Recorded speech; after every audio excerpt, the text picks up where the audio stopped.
एक क्वेश्चन देखो, एक सर्कुलर डिस्क है, एक हॉरिजॉन्टल रफ सरफेस पर रखी हुई है, कोएफिशिएंट ऑफ फ्रिक्शन है म्यू। ये सर्कुलर डिस्क है। अब हम क्या करते हैं, इसके सेंटर से r/2 डिस्टेंस नीचे एक पॉइंट है, वहाँ पर इस पर हमने एक फोर्स लगा दिया F।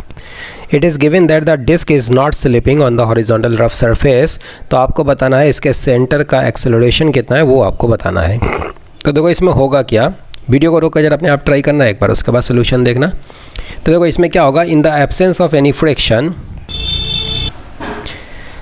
तो देखो अगर ये सरफेस परफेक्टली स्मूथ होती तो यहाँ से कोई फ्रिक्शन नहीं लगता। उस केस में इस डिस्क पर सिर्फ 3 फोर्स लगते, एक F लगता, एक नॉर्मल कॉन्टैक्ट फोर्स लगता और एक mg लगता।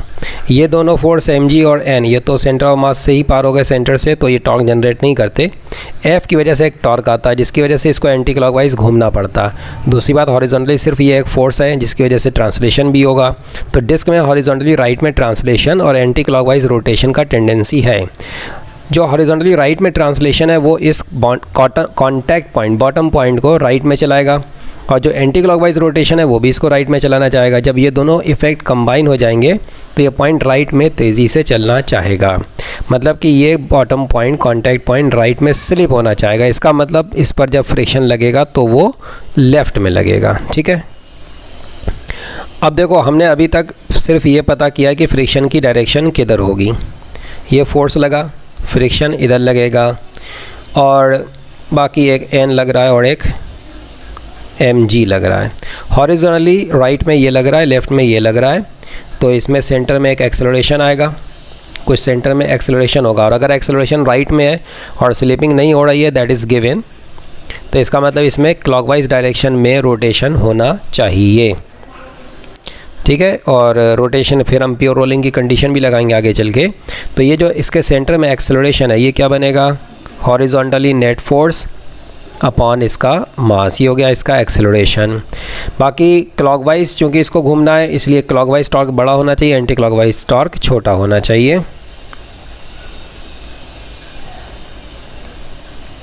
ये जो फ्रिक्शन लग रहा है इसका टॉर्क है एंटी क्लॉकवाइज, ये जो फोर्स लग रहा है सेंटर के अबाउट इसका टॉर्क है क्लॉकवाइज। फ्रिक्शन का डिस्टेंस सेंटर से कितना है r, और फोर्स की लाइन ऑफ एक्शन का डिस्टेंस सेंटर से r/2।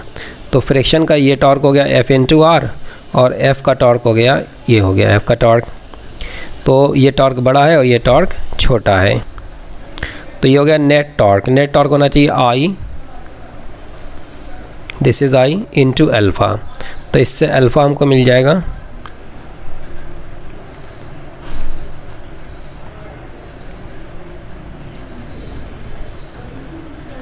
ये अल्फ़ा हो गया। ठीक है, अब प्योर रोलिंग की कंडीशन लगा दो। क्वेश्चन में गिवन है ना स्लिपिंग नहीं हो रही, मतलब प्योर रोलिंग हो रही है। तो A should be equal to R alpha. So this is A R × alpha.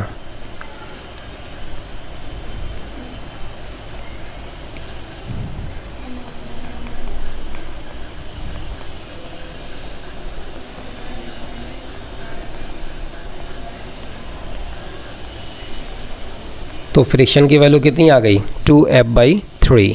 अब यही फ्रिक्शन आप यहाँ पर यूज़ कर लो, इससे आपको एक्सेलरेशन मिल जाएगा F minus friction which is 2F/3 upon mass. So this is F/3m, this is the answer.